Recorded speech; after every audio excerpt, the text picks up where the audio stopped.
What if the real healing you've been searching for isn't in a pill, a supplement, or a perfect diet?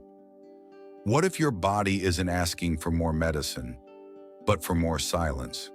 Here's something most people never consider. Every ancient culture knew the power of stillness, and yet today we fill every moment, every breath, with noise, urgency, movement. But healing doesn't always come from doing more. Sometimes it comes from doing less, from being more. Let me ask you gently, when was the last time you truly sat with yourself without fixing, judging, or rushing? What if your body's aches aren't signals of weakness, but sacred messages asking you to stop, breathe, and listen? In this video, we'll explore why physical, emotional, and spiritual stillness is not a luxury. It's a form of medicine, one that modern life has almost forgotten. Take a deep breath. Let's rediscover the power of stillness together. 1. When doing more doesn't heal you. The disease of overactivity. What if the thing keeping you unwell is your belief that healing only happens when you're busy? In today's world, we are praised for being constantly in motion. Schedules are filled, hands are restless, and silence often feels like failure. But in Zen, doing more is not always the way forward. It's often the very thing that keeps us stuck. I once asked a group of students, "What does rest mean to you?" One woman answered, "Something I don't deserve unless I've earned it." Her voice trembled, not because she was weak, but because it was the first time she had said it out loud. And isn't that what we've all been taught in some way? If we just keep moving, cleaning, planning, giving, fixing, we'll eventually outrun the pain. But healing doesn't come from exhaustion, it comes from attention. And attention requires stillness. Let's go deeper. Your nervous system is like a drum, constantly responding to the beat of your life. Every alert, obligation, and expectation tightens that drum. Over time, your body forgets how to rest, how to soften.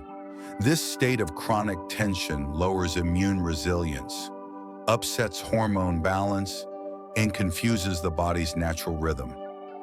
You may think, "But I'm doing everything right. Why do I still feel so tired?" Because healing doesn't come from doing more. It comes from doing what matters and letting go of what doesn't, from the lens of the mind. Psychologically, this pattern is deeply rooted. Many of us were raised to equate usefulness with love. If I stop doing, will anyone still need me? Will I still matter? So we fill our days to avoid sitting with that uncomfortable question. But here's a gentle truth. You don't need to earn your rest. You already deserve it by being alive. Energy speaks before words. When your actions come from depletion, even love feels heavy. But when you move from stillness, from presence, your energy aligns and healing flows more naturally. Stillness is not the absence of life. It's the container that lets life breathe fully. Let me tell you a story. A woman in her early 60s came to one of my retreats. She told me she hadn't slept through the night in over a decade. She tried supplements, breathing apps, yoga, and even herbal wine. Nothing worked. On the second day of our retreat, I simply asked her, "Can you sit without fixing anything?" She laughed nervously. "I don't know how." But by the fifth day, she sat in stillness. No journaling, no stretching, no scanning her body, just still. That night she slept, and she kept sleeping because her body didn't need another solution. It needed permission to stop solving. Some of us treat rest like dessert, only allowed if we've finished everything else on the plate. But stillness is not dessert, it's water. Without it, nothing else digests. What is one thing you can stop doing today that your body never actually asked you to do? Maybe it's worrying about everyone's opinions. Maybe it's cleaning a house that's already clean. Maybe it's fixing someone who never asked to be fixed. Your healing may not lie in your next effort. It may lie in your next exhale. Stillness doesn't just slow your body. It softens the storm in your heart. The memories, the emotions, the echoes you've been too busy to hear. Let's go there next. 2. Silence as a mirror. Listening to what hurts. What if the pain in your body is simply the voice of your heart finally being heard? We often fear silence, not because it hurts us, but because it reveals what already does. In a noisy world, silence is a mirror. And like all mirrors, it shows us what we've tried not to see. In Zen, we don't run from discomfort. We bow to it, because pain is not the enemy, it's a messenger. And when you finally sit in stillness, not to fix, not to distract, but to listen, you may hear the ache beneath the ache, the sorrow beneath the symptom. Let's pause here. When we are constantly doing, rushing, talking, solving, emotions have no space to speak. But stillness invites them forward, and they will come, gently, or sometimes like a storm. Tears may fall for no obvious reason. Memories may rise that you thought had faded. You may feel sadness in your chest, tightness in your gut, or a quiver in your hands. This is not a breakdown. This is what healing feels like, because suffering is stored in the body like old letters in a drawer. Silence simply opens the drawer. Here's something many never learn. Stillness doesn't create suffering, it reveals it. And in that revelation, there is a release. Scientific research now shows what ancient monks already knew. When we practice mindful rest, inflammation lowers, pain subsides, our breath deepens, even our brain rewires, moving from fight or flight to rest and repair. Stillness isn't passive, it's powerful. Most of us have grown up equating silence with loneliness. Especially as we get older, the quiet can feel like a void. But in truth, the silence isn't empty. It's full of truths we've long buried, and emotions we were never taught how to feel safely. When you sit with yourself without distraction, you may meet grief that isn't even yours, grief you inherited, absorbed, or silenced decades ago. But the moment you allow it to surface without judgment, it begins to move. And when it moves, it heals. Let me share a personal story. During a 10-day silent retreat in my 40s, I remember crying for almost an hour straight. No memory, no trigger. Just wave after wave of something ancient and heavy. For years I had told myself I was strong, but in that stillness, I realized I had mistaken suppression for strength. Later I came to understand what I felt that day was grief, not just for what I had lost, but for all the parts of myself I had never let speak. Stillness gave them a voice. Here's a simple image I often return to. Your soul is like a lake. You cannot see your reflection when the surface is disturbed. But when the waters are still, the truth becomes clear. And yes, sometimes the truth is uncomfortable.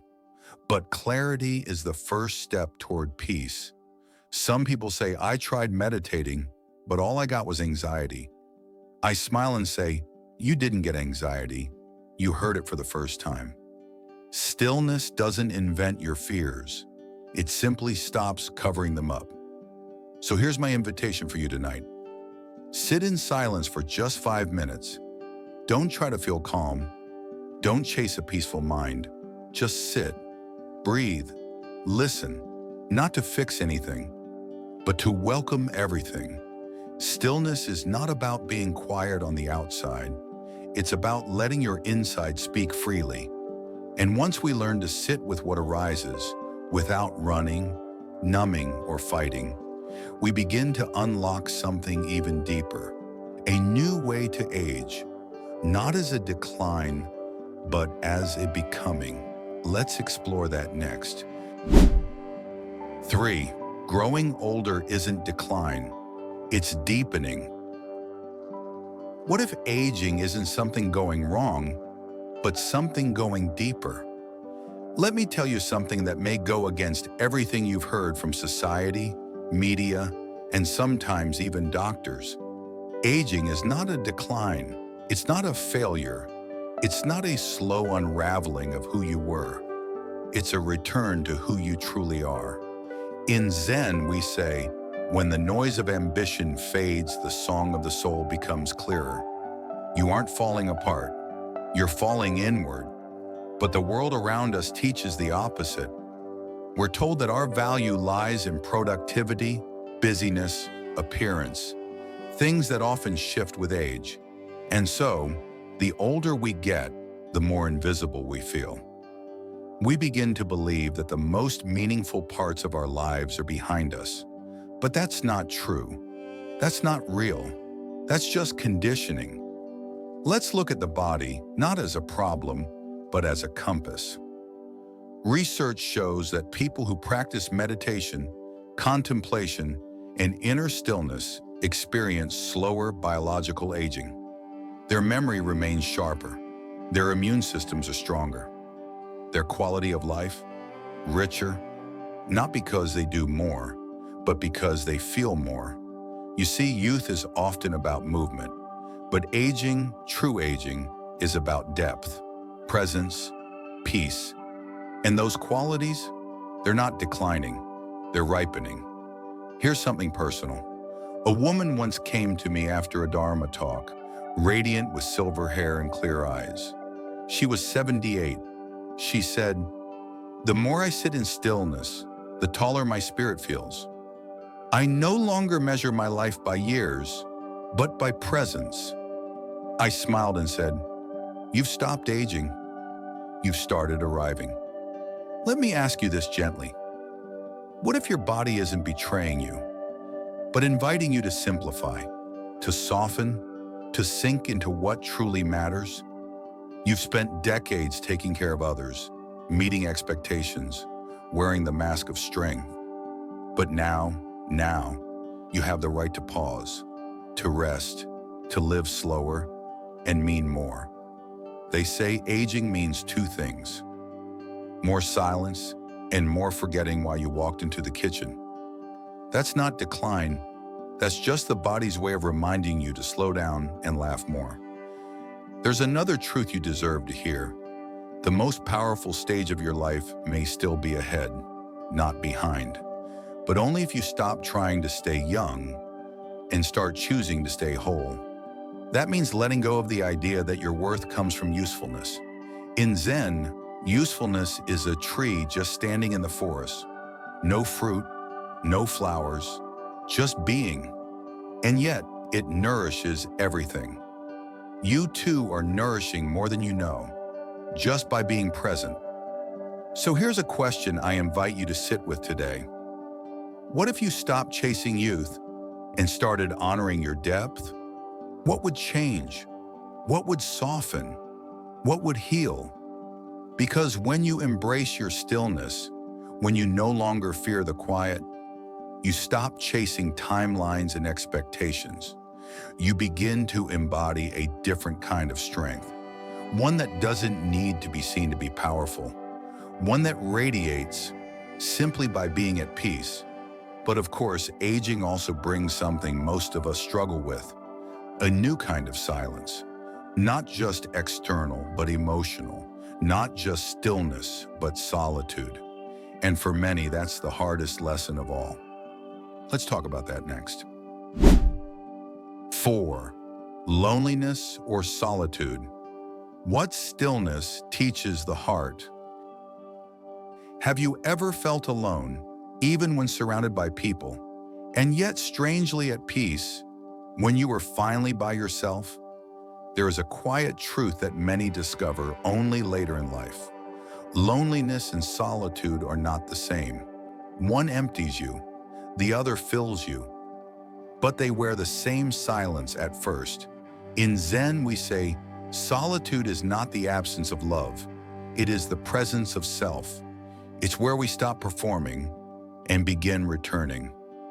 Not to who we were, but to who we've always been beneath the noise. But here's the challenge. We live in a world that fears silence. Especially as we age, silence can feel like being forgotten, like being left behind. I've heard many elders whisper, "I don't mind being alone. I just don't want to feel invisible." And that's real, because we weren't taught how to be alone in ways that nourish. We were only taught to avoid it. But here's the twist. Silence isn't empty, it's full of you. And the more you lean into it, the more it begins to speak. Not in words, but in the presence. Studies show that intentional stillness, like mindful sitting or even slow tea drinking, lights up the part of the brain responsible for emotional clarity and self-regulation. That's the prefrontal cortex, your inner compass.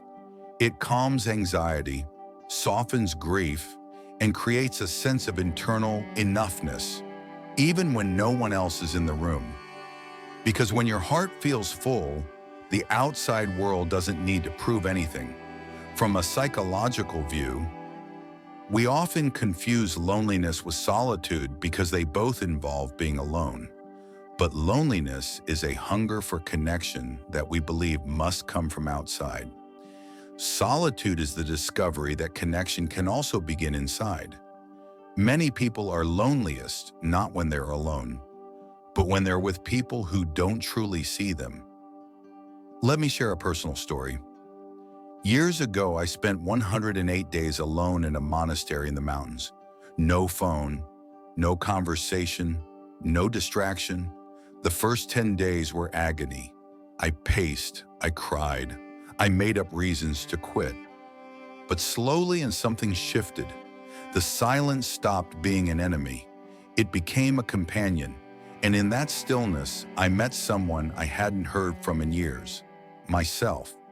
Loneliness is like an echo that hasn't met its voice. Solitude is the stillness that lets the echo turn into music. You're not lost in the silence. You are becoming it. And in that becoming, there is a return to softness, to enoughness, to peace. Yes, being alone has its quirks. You might talk to your teacup or forget the last time you wore something with buttons. But solitude also means no one's judging your socks or your snacking. So here's my gentle invitation. Today, sit with a cup of tea, alone. Not to distract yourself, not to scroll, not even to practice something, just to be with yourself. Let the moment be whole. Let the silence say what it needs to say. Because healing isn't just about fixing pain. It's about creating space where pain doesn't need to hide, where the soul doesn't feel the need to shrink. And now we return, not just to theory, but to the wisdom of the body itself. Stillness has quieted the mind, softened the heart. But what about the rhythms inside you? Your breath, your pulse, your cells? Let's listen there next. 5. Stillness isn't passive. It's a healing power in motion. What if the most powerful medicine is simply your choice to pause? There's a common myth in modern life that stillness equals doing nothing, that rest is laziness, that healing must be earned through effort, sweat, and strain. But in Zen, we are taught something very different. Stillness is not passive. It is motion beneath the surface. It's the river that carves the canyon, the breath that softens the wound. As the old Zen saying goes, still water cuts through stone. And what about the body? Modern medicine is now catching up with ancient wisdom. Regular stillness practices like mindful breathing, slow walking, or simply sitting without distraction have been shown to lower blood pressure, regulate heart rate, support hormone balance, and even influence which genes are turned on or off, not just metaphorically, literally. You're not just relaxing, you're rebuilding. But here's the twist. True rest is not doing nothing. It's doing exactly what the body has been begging you to do. To stop pushing, to stop pretending, to stop performing for a world that never learned how to be still itself. When you sit in silence, you're not withdrawing, you're returning to the body's original rhythm, one that knows how to heal, if only given space. Let's speak emotionally for a moment. Many of us, especially in our later years, have internalized the belief that slowing down means fading away. But I see it differently. Slowing down is when your soul finally catches up to your life. It's not that you're less than who you were. You're more present than you've ever been. Stillness reveals the strength you had all along, beneath the noise. A few years ago, I met a man who had suffered 3 strokes. Doctors gave him protocols, pills, and physical therapy, but he told me none of it brought him peace. So he made one simple change. Each morning, he sat in silence for 20 minutes. No goals, no performance, just breathe, just presence. 6 months later, his balance improved. His sleep deepened. But more than that, something subtler shifted. He smiled and told me, "Stillness gave me back my breath. And once I had that, I knew I'd found my way home." Let's explore the deeper energy at play here. When you're constantly in motion, your energy is scattered, thin, fragmented, and tired. But when you're still, your energy consolidates. It becomes focused, intentional. And that frequency, the vibration of peace, begins to ripple outward.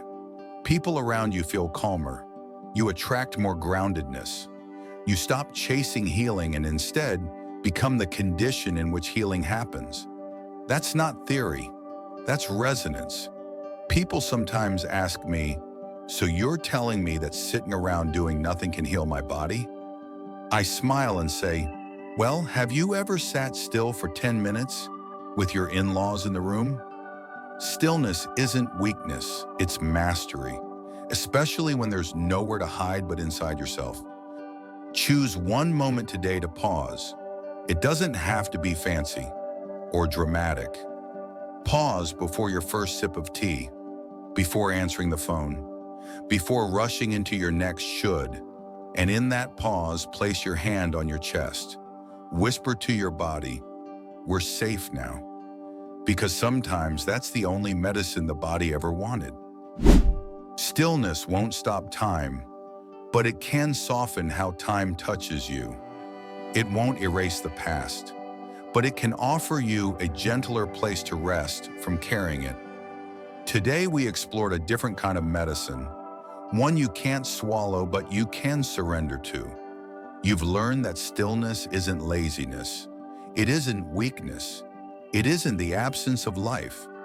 It's where life breathes most deeply. You've spent your whole life doing, serving, striving, solving. But maybe now, you're ready to simply be. Stillness doesn't take strength. It takes something rarer, the courage to rest and still feel worthy, the faith to slow down and still feel alive. So let this not be the end of a video, but the beginning of a new way of living. If this message moves something in you, please like, comment, and subscribe. Tell me below. What does stillness mean to you now? And remember, stillness doesn't heal you because it's quiet. It heals because finally you are listening.